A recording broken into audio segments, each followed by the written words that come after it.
एक साधक ने अपने दामाद को 3 लाख रुपए व्यापार के लिए दिए। उसका व्यापार बहुत अच्छा जम गया, लेकिन उसने रुपए ससुर जी को नहीं लौटाए। आखिर दोनों में झगड़ा हो गया। झगड़ा इस सीमा तक बढ़ गया कि दोनों का एक दूसरे के यहाँ आना जाना बिल्कुल ही बंद हो गया। घृणा व द्वेष का आंतरिक संबंध अत्यंत गहरा हो गया। साधक हर समय हर संबंधी के सामने अपने दामाद की निंदा, निरादर व आलोचना करने लगे। उनकी साधना लड़खड़ाने लगी। भजन पूजन के समय भी उन्हें दामाद का चिंतन होने लगा। मानसिक व्यथा का प्रभाव तन पर भी पड़ने लगा। बेचैनी बढ़ गई, समाधान नहीं मिल रहा था। आखिर वे एक संत के पास गए और अपनी व्यथा का सुनाई। संत श्री ने कहा, बेटा तू चिंता मत कर, ईश्वर कृपा से सब ठीक हो जाएगा। तुम कुछ फल व मिठाइयाँ लेकर दामाद के यहाँ जाना और मिलते ही उससे केवल इतना कहना, बेटा सारी भूल मुझसे हुई है, मुझे क्षमा कर दो। साधक ने कहा, महाराज मैंने ही उसकी मदद की है और क्षमा भी मैं ही मांगू। संत श्री ने उत्तर दिया, परिवार में ऐसा कोई भी संघर्ष नहीं हो सकता जिसमें दोनों पक्षों की गलती ना हो। चाहे एक पक्ष की भूल 1% हो, दूसरे पक्ष की 99% हो, पर भूल दोनों तरफ से होगी। साधक की समझ में कुछ नहीं आ रहा था। उसने कहा, महाराज मुझसे क्या भूल हुई? बेटा तुमने मन ही मन अपने दामाद को बुरा समझा, यह है तुम्हारी भूल। तुमने उसकी निंदा, आलोचना व तिरस्कार किया, यह है तुम्हारी दूसरी भूल। क्रोधपूर्ण आंखों से उसके दोषों को देखा, यह है तुम्हारी तीसरी भूल। अपने कानों से उसकी निंदा सुनी, यह है तुम्हारी चौथी भूल। तुम्हारे हृदय में दामाद के प्रति क्रोध व घृणा है, यह है तुम्हारी आखिरी भूल। अपनी इन भूलों से तुमने अपने दामाद को दुख दिया है। तुम्हारा दिया दुख ही कई गुना होकर तुम्हारे पास लौटा है। जाओ अपनी भूलों के लिए क्षमा मांगो, नहीं तो तुम न चैन से जी सकोगे न चैन से मर सकोगे। क्षमा मांगना बहुत बड़ी साधना है। साधक की आंखें खुल गईं। संत श्री को प्रणाम करके वे दामाद के घर पहुंचे। सब लोग भोजन की तैयारी में थे। उन्होंने दरवाजा खटखटाया। दरवाजा उनके दोहते ने खोला।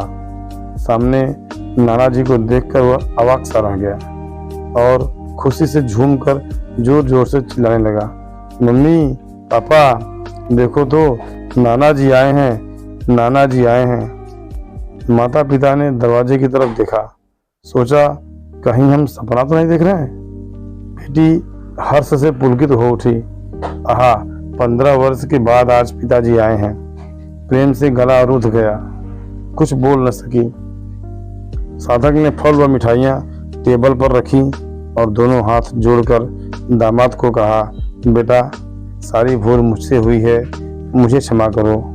क्षमा शब्द निकलते ही उनके हृदय का प्रेम अश्रु बनकर बहने लगा। दामाद उनके चरणों में गिर गए और अपनी भूल के लिए रो रो कर क्षमा याचना करने लगे। ससुर जी के प्रेमाश्रु दामाद की पीठ पर और दामाद के पश्चाताप हुआ प्रेम मिश्रित अश्रु ससुर जी के चरणों में गिरने लगे। पिता पुत्री से और पुत्री अपने वृद्ध पिता से क्षमा मांगने लगी। क्षमा व प्रेम का अथाह सागर फूट पड़ा। सब शांत, चुप। सबकी आंखों से अविरल अश्रुधारा बहने लगी। दामाद उठे और रुपए लाकर ससुर जी के सामने रख दिए।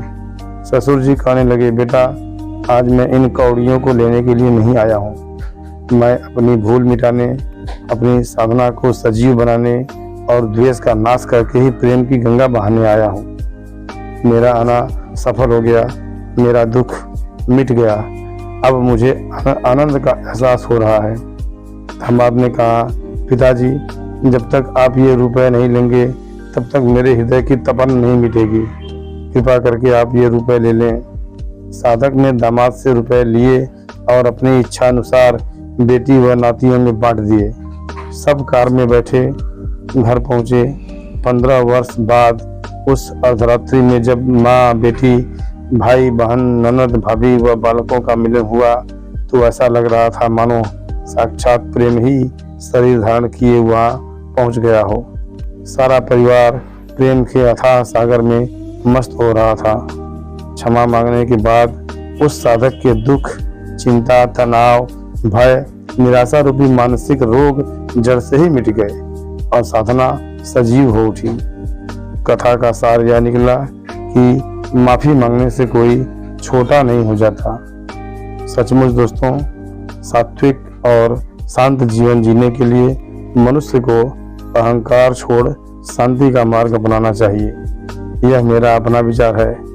आपकी क्या राय है कमेंट बॉक्स में जरूर लिखिएगा और यदि वीडियो पसंद आया तो लाइक एवं सब्सक्राइब करके दोस्तों में अधिक से अधिक शेयर जरूर करिएगा। धन्यवाद।